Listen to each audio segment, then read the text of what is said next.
A secret love letter from your soulmate was found tonight inside the back cover of a book that had been locked away for almost 2 years. Tomorrow at noon, a memoir containing some of the most private moments of their life is supposed to be released worldwide. Cameras are prepared, interviews have been scheduled, and thousands of copies are already inside stores. But less than 1 hour ago, your soulmate ordered the entire launch to stop. They did it after a library conservator opened an old blue atlas and discovered an envelope carrying your name. The first sentence says, "You were never the person who sold my private pages. You were the person who spent everything we saved trying to bring them home." The letter was written after your soulmate discovered the truth, but it was never delivered.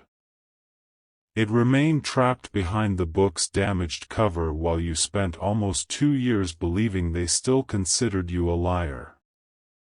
Tomorrow, the world may learn what really happened. Your soulmate wants you to read the complete letter before that public confession begins, not because you must forgive them tonight, but because they refuse to let another headline tell you the truth before they do. The Blue Atlas was not an ordinary book. Both of you discovered it during the beginning of your relationship inside a quiet public library called Bellwether Hall. The building was old, beautiful, and almost forgotten by the modern city growing around it.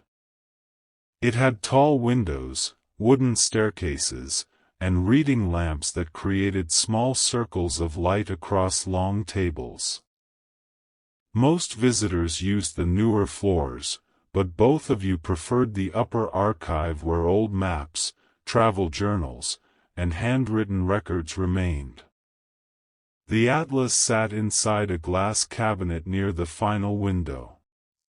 Its cover showed faded oceans, incomplete borders, and roads that no longer existed. Your soulmate loved it because every map contained mistakes. Entire towns were placed in the wrong locations. Mountains appeared larger than they truly were. Coastlines were drawn from descriptions rather than direct observation. You once said, "People can be completely confident and still create the wrong map." Your soulmate answered, "Then how do you know which road to trust?" You said, "You keep checking it against reality." That sentence became a private rule between you. Whenever family expectations, professional advice, or fear began making your relationship confusing, one of you would say, "Check the map." It meant, stop accepting assumptions and return to what both of you had actually seen, heard, and experienced. Inside the back cover of the atlas was a narrow space where the binding had separated slightly from the board. During one afternoon together, your soulmate placed a small folded note there. It said, "Meet me downstairs. I found the worst coffee in the city." You found it 20 minutes later. From then on, the hidden space became a private mailbox. Neither of you used it for important conversations. You left jokes, unfinished poems, restaurant recommendations, and small observations about people passing through the library. Once, you left a note saying, "If either of us ever becomes too afraid to say something directly, the truth can wait here until courage returns." Your soulmate kept that note. It is attached to the love letter found tonight. At the time, neither of you imagined that fear would become powerful enough to test the promise. Your soulmate had always wanted to write. They filled notebooks with memories, conversations, dreams, and descriptions of places everyone else ignored. But the most important notebook was never intended for publication. It was a collection of stories about a difficult period of their youth, when their family temporarily lost its financial stability and moved into a residential support program called Harbor Row. Harbor Row was not a homeless shelter in the way most people imagined one. It was a collection of small apartments where families rebuilding after job loss, illness, or debt could remain for several months. Your soulmate lived there for almost 1 year. They never discussed it publicly. Their family later recovered financially and created a respectable professional life. Relatives treated the Harbor Row period like something everyone had agreed to forget. Your soulmate remembered it differently.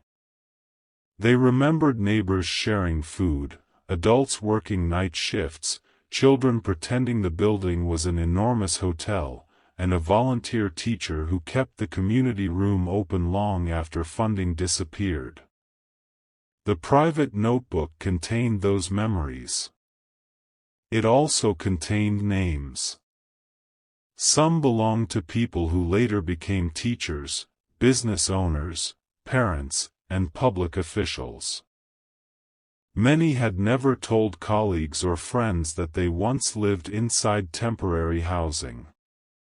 Your soulmate wrote the stories because they did not want that year erased. They did not write them to expose anyone. You were the first person allowed to read the complete notebook. Before handing it to you, your soulmate said, "These pages contain people who trusted me before either of us understood what privacy meant. You promised not to copy anything." You read slowly. When you finished, you did not immediately praise the writing. You asked one question: what do you want these pages to do? Your soulmate said they wanted the stories to help people understand that losing stability did not mean losing dignity. You asked whether the people inside the notebook wanted their experiences used for that purpose. Your soulmate became quiet. They had not asked. You said the writing was powerful, but power did not automatically create permission. That answer made your soulmate trust you even more. Both of you created a plan. They would contact the people they could find, explain the project, and ask whether each person wanted their story included, altered, anonymized, or removed entirely. Anyone who declined would disappear from the manuscript without argument. The process took months. Some people were excited. Others wanted no connection to the past. One woman allowed her experience to remain but requested that every detail about her children be removed. A former neighbor agreed only if the book discussed the policies that created family instability instead of presenting residents as inspirational survivors. Your soulmate respected every condition. You helped organize permissions without pressuring anyone. The project became something more careful than a memoir.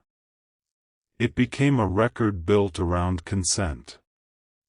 That was when Eleanor Voss entered the story. Eleanor was one of the most respected literary editors in the country. She had transformed private journals into best-selling memoirs and helped unknown writers become major public voices. She was intelligent, patient, and skilled at making people feel that their personal history carried social importance. She heard about your soulmate's manuscript through a mutual contact and requested a meeting. During the first conversation, Eleanor said the book could change how people understood poverty, family pride, and rebuilding after crisis. She praised the consent process but warned that waiting for every individual might weaken the emotional honesty of the work. Your soulmate disagreed. They said no book was important enough to remove someone else's choice. Eleanor accepted the boundary publicly. Privately, she considered it an obstacle. She offered your soulmate a major publishing contract. The advance could pay family debts, support former Harbor Row residents, and create a non-profit program connected to housing advocacy. The offer also included documentary rights, speaking opportunities, and international distribution. Your soulmate felt overwhelmed. You were proud of them, but you read the contract carefully.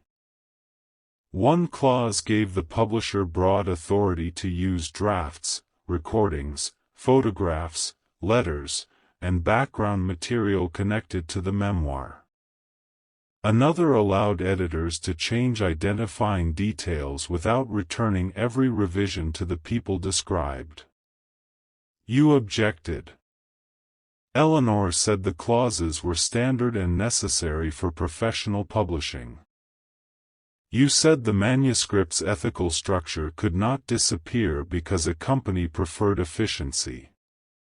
Your soulmate agreed with you, but they also feared losing the opportunity.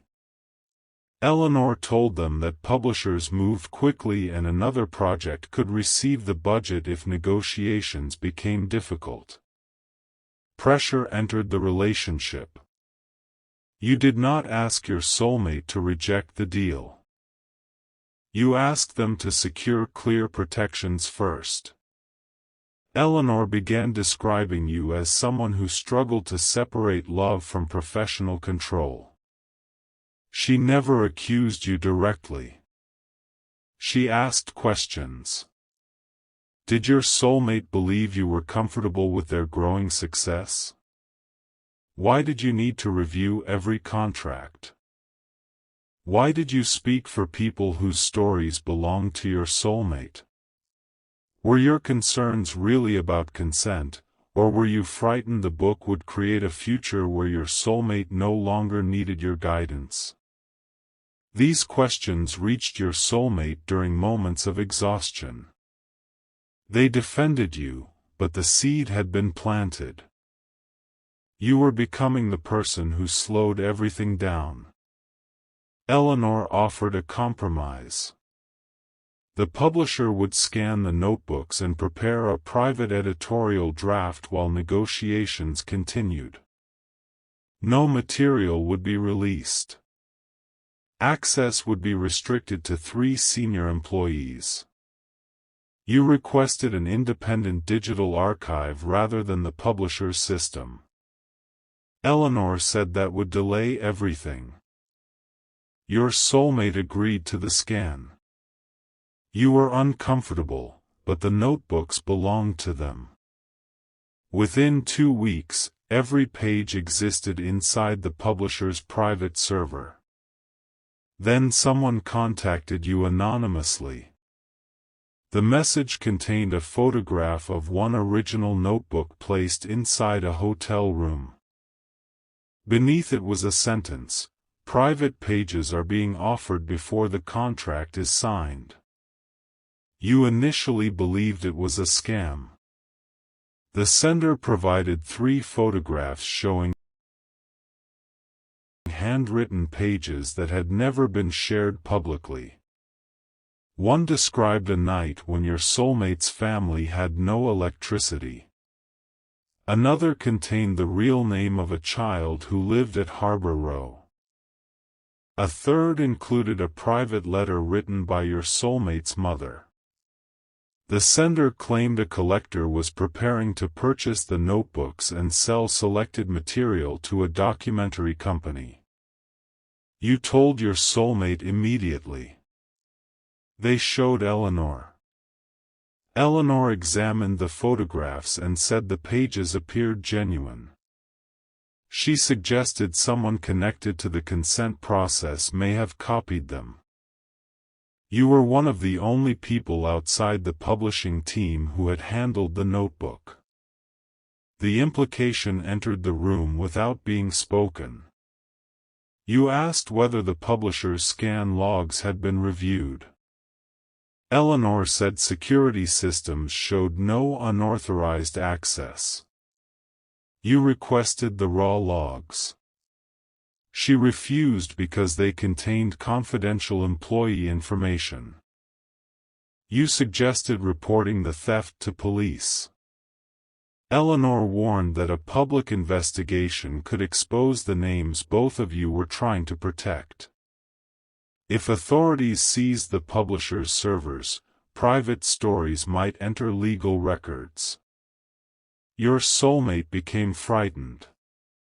You said secrecy was exactly what the person offering the pages wanted. Eleanor advised waiting 24 hours while her security team investigated. During those 24 hours, the anonymous sender contacted you again. They provided a location and a price. The original notebooks would be returned for an amount far beyond anything you could comfortably afford.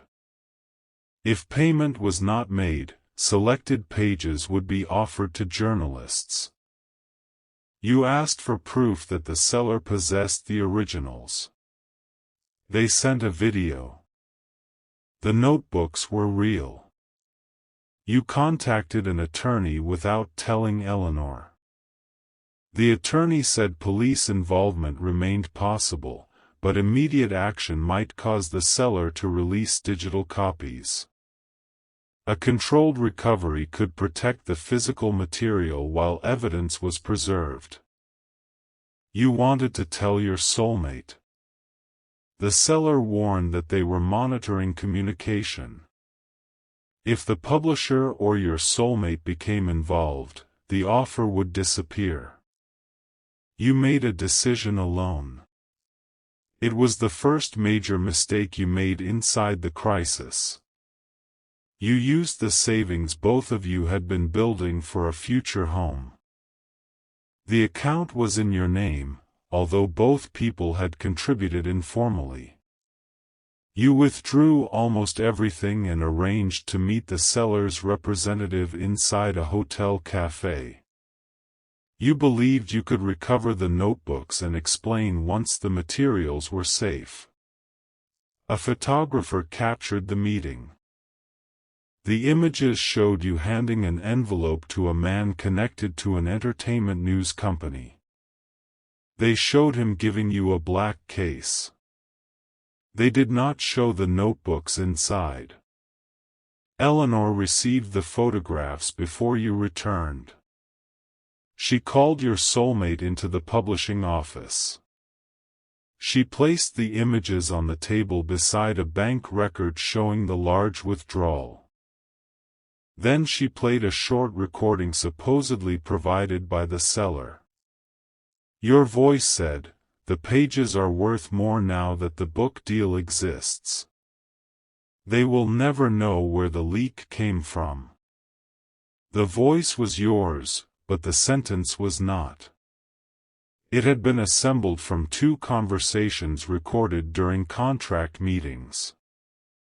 In one, you said, "The pages are worth more than any book deal if people trusted us with them." In another, you said, "They will never know where the leak came from unless the server logs are opened." The recording removed the words that changed everything. Your soulmate listened only once. They saw the photographs. They saw the withdrawal. They heard your voice. Then you arrived carrying the recovered notebooks. Security stopped you downstairs. You called your soulmate and said you had the originals. They asked why. You explained that someone tried to sell them. They asked where the money came from. You said you used the home savings.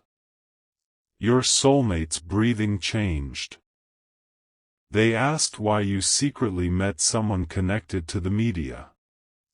You said you were trying to recover the notebooks before the pages were released. They asked whether you had arranged the leak yourself so you could profit from both the seller and the publisher. You could not believe the question. You said, "I spent everything we saved to bring your words back." Your soulmate replied, "That is exactly what someone would say after being photographed receiving them." You asked to come upstairs. They refused. Eleanor's attorney said the notebooks were now potential evidence and instructed security to collect them. You would receive a formal receipt but no access. You refused to hand them to Eleanor. You took them directly to your attorney. That decision made you look even more suspicious. The publisher claimed you were withholding stolen property. Your soulmate asked whether you trusted them enough to return the notebooks. You answered, "I trust you. I do not trust the people controlling the evidence around you." They said Eleanor had spent her career protecting writers. You replied, "Then she should be willing to open the server logs." Your soulmate said your obsession with the publisher had become impossible to separate from jealousy. You became silent. That was not the accusation you expected from the person who once called good questions a gift. You said, "Check the map." Your soulmate knew what it meant. Return to what both of you had actually lived. Remember how carefully you protected every person inside the manuscript. Remember that you objected to the contract because it gave the publisher too much control. Remember that you had never attempted to profit from the project. But the evidence in front of them looked immediate and organized. Your history looked emotional. They chose the evidence. Your soulmate said, "The map is showing me that you lied, took our money, and met the person selling my private life." You answered, "No. That is the route someone drew for you." The relationship ended during that call. The publisher issued a private legal notice accusing you of unauthorized possession of manuscript materials. Your attorney responded with evidence of the attempted sale and requested a sealed court order protecting the identities inside the notebooks. The order was granted. It prevented everyone involved from discussing specific pages, names, and transactions while investigators traced the leak. The protection helped the people inside the manuscript. It made defending yourself publicly almost impossible.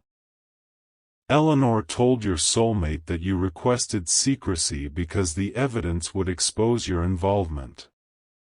You could not reveal the seller's messages without also exposing private pages. You could not explain the payment without admitting you used the shared savings. You could not release the complete audio analysis because investigators had not yet secured the original recording. Your silence looked like guilt. The recovered notebooks remained inside a legal archive. The publisher still possessed digital scans. Eleanor persuaded your soulmate to continue writing. She said completing the book would prevent your alleged betrayal from controlling their future. The private stories could be rewritten, names changed, and sensitive details removed. Your soulmate agreed. They wrote from pain. The revised manuscript became harder, colder, and more dramatic. Eleanor encouraged them to describe the relationship with you as an example of how intimate trust could become exploitation. Your name did not appear. Anyone who knew both of you understood. The publisher announced the memoir. Public interest grew after rumors spread that the project had survived a personal betrayal involving stolen pages. You became part of the marketing without being allowed to answer. Months passed. The leak investigation moved slowly because the seller used several intermediaries. The hotel representative claimed he believed he was returning material on behalf of an anonymous owner. The payment moved through multiple accounts. Then a junior digital archivist named Naomi discovered a mistake. Every page scanned by the publisher contained an invisible forensic watermark. The watermark identified the exact device and employee account used during scanning. The photographs sent to you by the anonymous seller contained the same watermark. The material had not been copied by you. It came directly from the publisher's system. Naomi reported the discovery to Eleanor. Eleanor told her not to discuss it. She said the watermark may have been copied or altered. She ordered the original server logs archived and replaced the digital security company reviewing the case. Naomi preserved a private copy. Several weeks later, she contacted your attorney. Investigators compared the watermark, access history, and payment records. The files had been downloaded through an executive account belonging to Eleanor's office. A former assistant admitted Eleanor instructed him to prepare a sample package for a documentary producer. Eleanor never intended to sell the original notebooks permanently. She intended to create a controlled leak. The stolen pages would generate attention, pressure your soulmate into signing the publishing contract quickly, and demonstrate that only the publisher possessed enough legal power to protect the manuscript. You disrupted the plan by recovering the originals. Eleanor then used your secret payment and hotel meeting to make you the source of the leak. The false recording had been created by the same audio production company preparing promotional material for the memoir. The truth was not a misunderstanding. It was a strategy. Your soulmate learned everything inside a private legal meeting. The attorney played your original conversations beside the edited recording. The missing words returned. The pages are worth more than any book deal if people trusted us with them. They will never know where the leak came from unless the server logs are opened. Your voice had not confessed. Your voice had warned them. Then your soulmate saw the bank records. The money you withdrew was transferred to the seller's representative. None returned to you. You did not receive profit. You used the complete home fund and added money borrowed privately from a close friend. You did not buy the pages to control them. You bought them back. The investigators also showed the first message you sent your attorney after the recovery: protect the people named in the notebooks before clearing me. None of them consented to becoming evidence in a public relationship scandal. Your soulmate left the meeting unable to speak. They returned to Bellwether Hall for the first time since the relationship ended. The old library remained the only place that felt untouched by Eleanor, the publisher, the manuscript, and the public story. They went upstairs to the Blue Atlas. They found the note you left years earlier: if either of us ever becomes too afraid to say something directly, the truth can wait here until courage returns. Your soulmate sat at the table and wrote the secret love letter now open before you. The original letter begins, "I know what happened. You did not sell my words. You protected them after I stopped protecting you."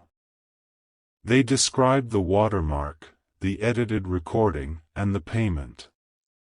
They admit that Eleanor manipulated the evidence.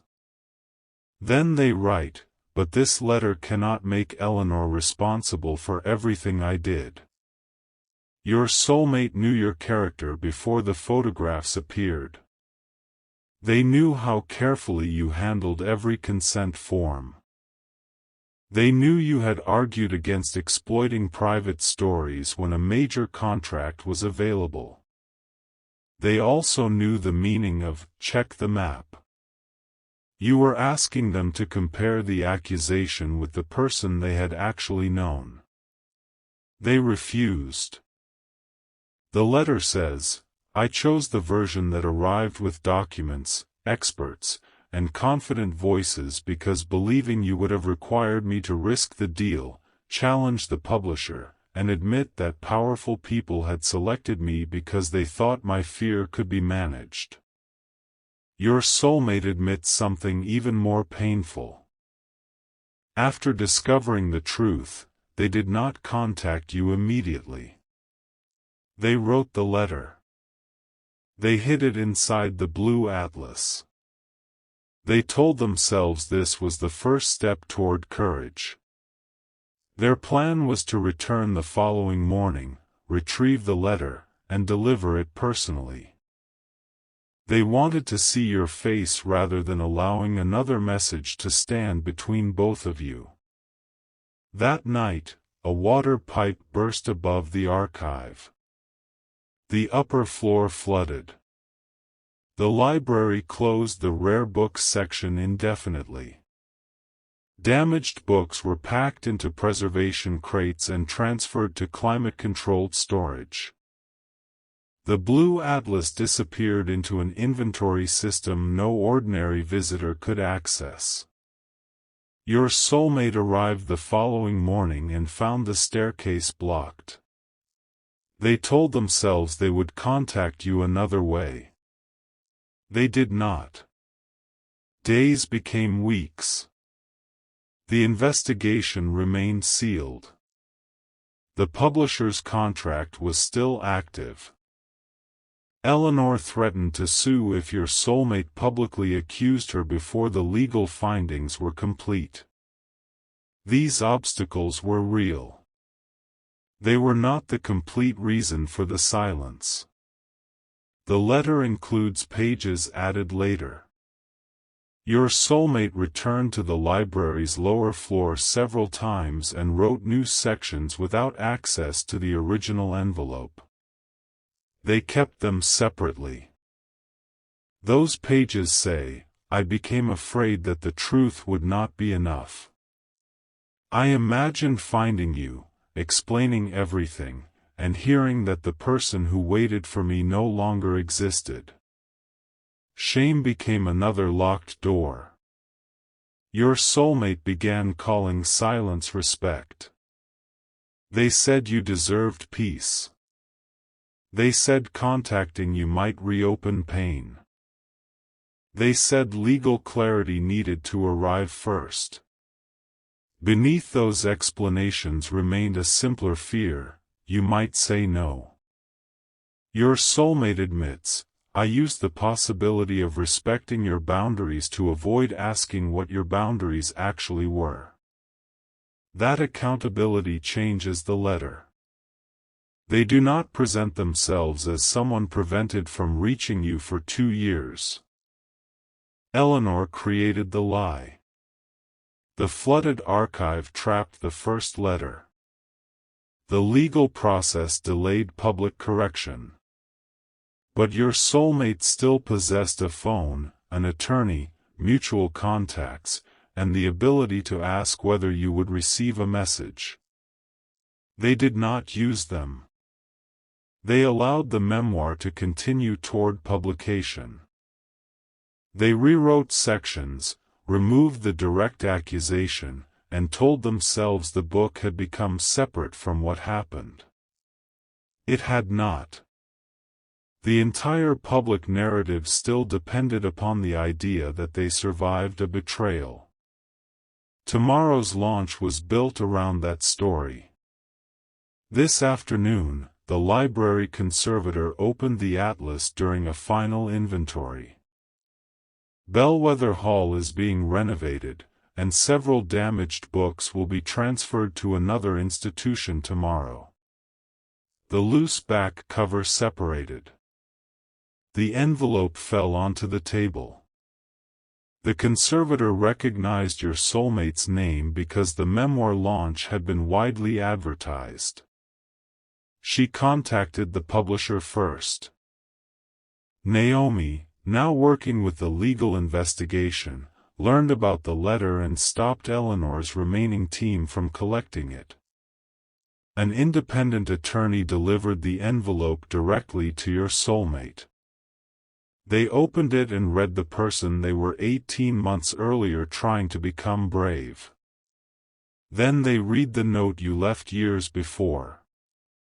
The truth can wait here until courage returns. Your soulmate understood that the truth had waited long enough. They called the publisher and canceled tomorrow's launch. The company said millions had already been spent. Stores had received copies. Media partners had purchased advertising. Canceling could create lawsuits and professional damage. Your soulmate said the memoir could not be released while its public story remained connected to a false accusation. The publisher offered to delay interviews while allowing sales to begin. They refused. Eleanor, who had already been removed from direct editorial work during the investigation, contacted them through an attorney. She argued that stopping the book would harm former Harbor Row residents whose stories deserved visibility. Your soulmate answered, their stories cannot be used to protect another violation of consent. Every person included in the manuscript is now being contacted again. They can review the final text and withdraw permission. The book may be rewritten, delayed for years, or never released. Your soulmate is accepting that outcome. No story about dignity is worth publishing through another person's erasure. The letter continues with what they are doing to correct your name. A formal statement will be released tomorrow. It will say you did not sell, steal, or leak the notebooks. You recovered the original materials after the publisher's system was compromised. You used your own money and requested legal protection for every person named. The edited recording will be identified as manufactured. The hotel photographs will be placed beside the complete transaction. The publisher will notify professional contacts who received private warnings about you. Your soulmate has refused to describe this correction as a romantic gesture. They write, your innocence is not something I should announce only if you are willing to love me again. The home savings will be returned with interest through the legal settlement. You can accept the money without speaking to your soulmate. The original notebooks remain in protected storage. They will not be returned to the publisher.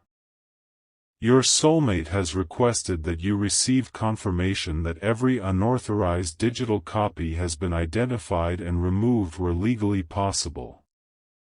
The people inside the manuscript will be informed of the breach. They will not learn about it from tomorrow's headlines. Your soulmate is finally protecting them in the way you attempted to protect them from the beginning. Then the letter becomes personal again. Your soulmate describes visiting the apartment both of you nearly rented. Someone else lives there now. Curtains cover the windows. A bicycle is usually locked outside.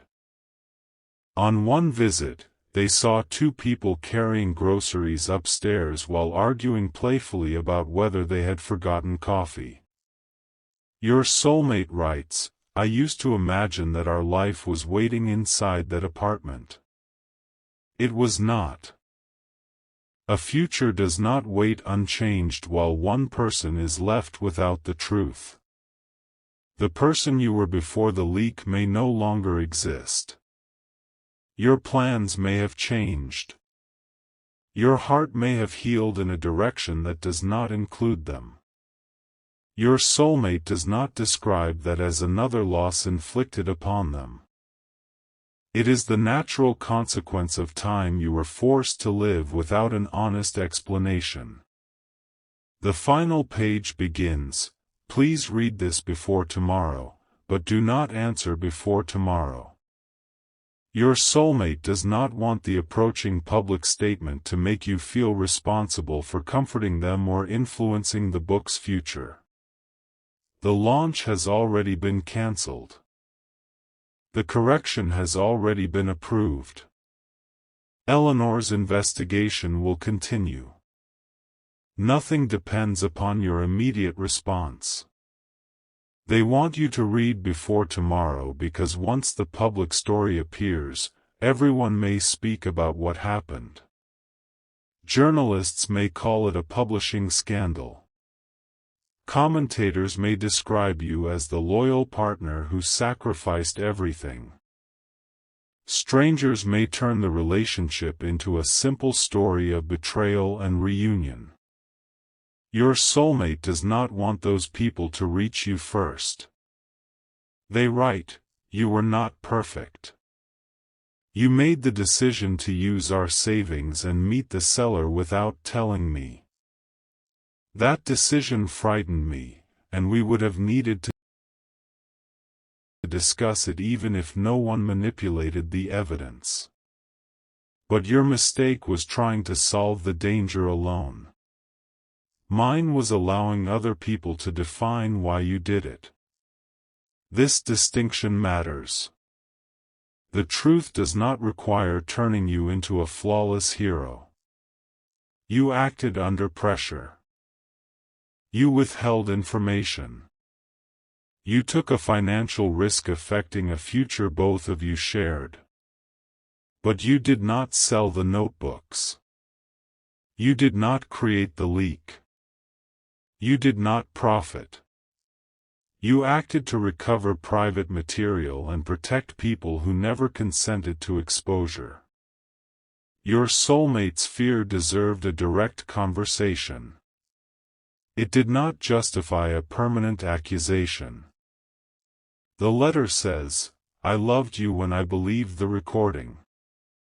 I loved you when I refused to let you upstairs. I loved you while I rewrote the book.